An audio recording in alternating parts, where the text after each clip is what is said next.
Okay. All right, so welcome back to Fill in the Void.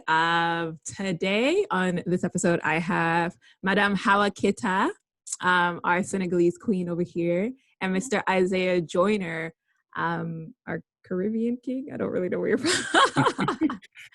You can introduce yourselves. Welcome to the show. Thank you. Hawa, tell me, talk a bit about yourself, where are you from, and then Isaiah, you can follow suit. Okay, so if you want to know my origin background, I'm half from Guinea and from Senegal as well. I grew up in France. And I came to Canada in order to study. I studied finance, worked in the field for some time, and right now went into international development with an organization named Seed Concordia, and it's a student group within Concordia University. Other than that, I love painting, dancing, and modeling. Voilà. All right. Welcome. How about you, Isaiah? Hi. So nice I had to do it twice. My name's Isaiah Joyner. I'm a fifth-year finance student at Concordia. I'm born in the States in Charlotte, North Carolina. Came here when I was about 2, raised here in Montreal, but my grandparents immigrated from Barbados. So I'm of Bayesian descent. So Caribbean king sounds nice. All right. What's it called? I'm currently the general coordinator of the CSU. What's it called? And it just kind of like involved in the Concordia community on the tail end of it through all this. It's not easy, but you got to survive so that you can thrive. In my free time, I tutor math. I like playing chess and just like interacting with people.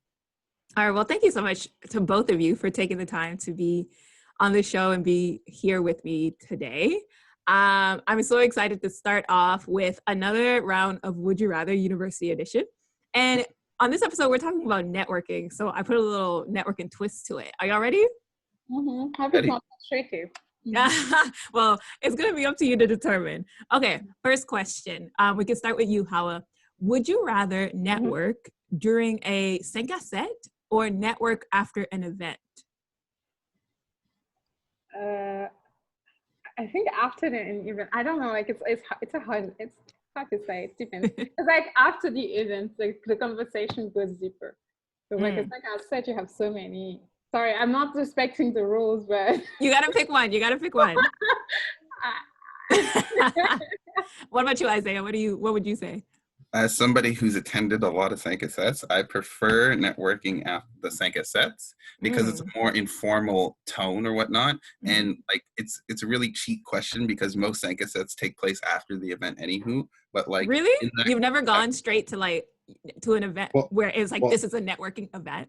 Yeah, but like I went to, let's say when I used to work at Pratt & Whitney, there was like the company 5 à 7, so after work. So everyone goes to like a bar or whatnot. But it's a really cool place. You get to show off your beer pong skills occasionally, depending on if it's there or not, and play. Like kind of like get that charismatic side. It's not about more so of what you know. It's more so of like how are like, because people are talking about their lives and you can kind of like put yourself into your work community. So yeah.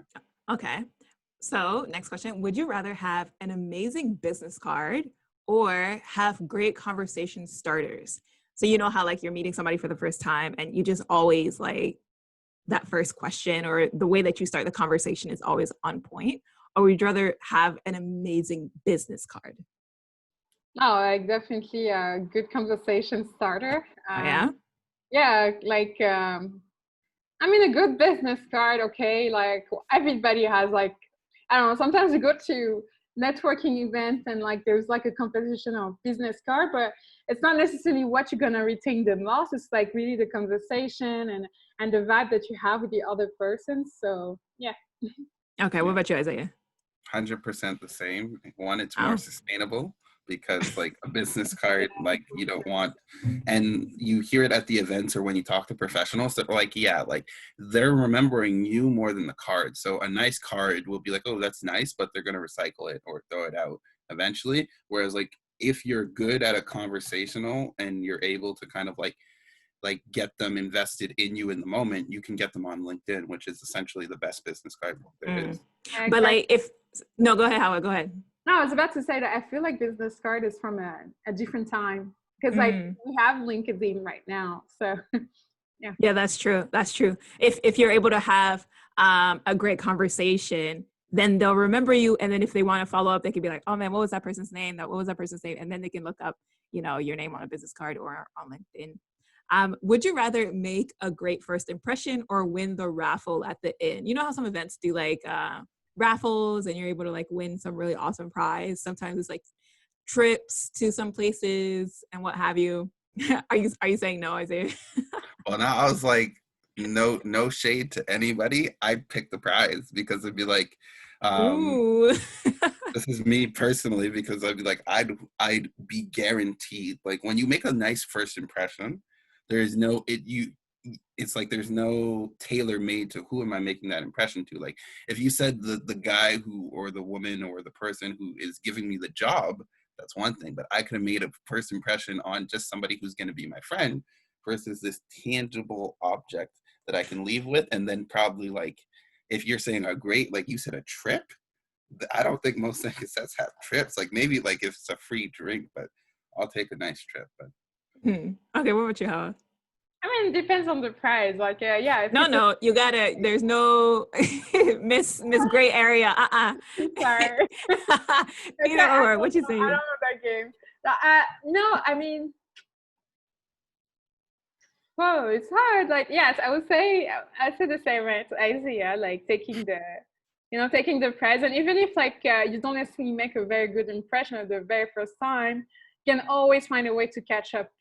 Even if your chances are diminished, you can always find a way to fix it. Do you think that's possible? Is it possible to change the first impression? Okay, well, not the actual first impression, but is it possible to like, if somebody sees you a certain way, is it possible to change the way they see you?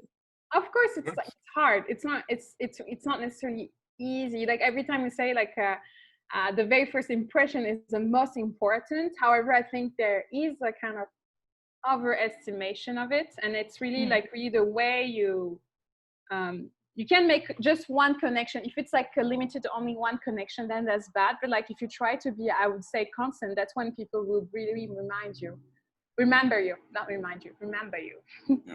And for example, that's the thing, like everyone's first impression, it's like the first impressions aren't necessarily the end all be all, because you're meeting, like in the example of the Sanka set, right?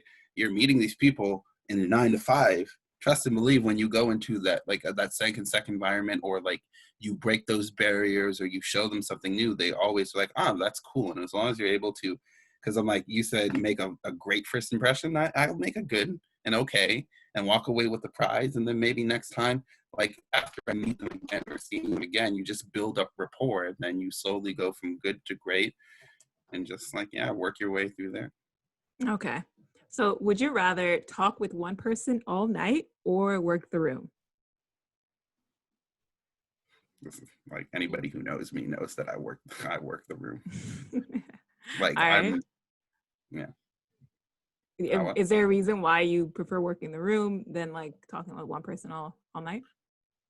Because for me, it's kind of like, especially in like, well, if you've ever been to like the JMSB culture or whatnot at these different networking events, where everybody like is, and we can get into this later, but the purpose of networking isn't necessarily to go be like, I'm going to go to this person and get something out of them. So you never know what's there. So often after I say, and it's about not overstepping, but understepping. So after a good conversation, you let them breathe. And then when you're walking around, you can crack jokes with them in between, like, oh, they're talking to maybe one of your friends. You'd be like, is that your 5th plate of hors d'oeuvres? Or is that this? Versus like, if you're just spending the whole night kind of like talking to this one person, it's like you're kind of like, you might like water it down because you're forcing it too hard, type of thing. Okay. Hawa, what about you? I mean, I agree with what Isaiah said. I mean, I would do the same, like being in touch with as many people, like with many people, instead of just concentrating on only one person. Not because I feel like that person, even if maybe like if we stay the whole evening together speaking, it means like we have a lot to share. However, the goal of networking is also being able to have your face recognized, like, and it's not just necessarily at this situation, but like, maybe later on, when it's going to be easier to be in touch with those people later on. Yeah. Yeah. Okay. For this final question, I want you to ask each other a would you rather with a networking twist. So, Hawa, you'll ask Isaiah something, and then Isaiah, you'll ask Hawa. Can we switch? Isaiah can ask me something. Okay. Yes. Isaiah can start if you'd like. It's fine. Okay, so I have to ask you a would you rather? Yeah. You're asking Okay. Hawa. Yeah. Yeah. Okay. So, would you rather? Okay. Which one would you rather like kind of like not do? Would you rather have to go around the room with a stain on your shirt and like network like imagine you spill something on your shirt at the beginning of the networking event, or would And you you don't know that there's this stain there, obviously. Yeah, well, it's kind of like one of these things where you're not going to go home. You came out and like you spill wine on your dress and it's there. Like Lord forbid you're wearing all white and there's a stain. Oh my. Or would you rather network in a place where that you're not the most comfortable with, in the sense of like let's say for example not have the right attire? So it's like, you know, when you dress overdress, well, there's no such thing as overdressing, but imagine you come a little underdressed, everyone's like ballroom, but you're like business casual. That's a good one. I mean, I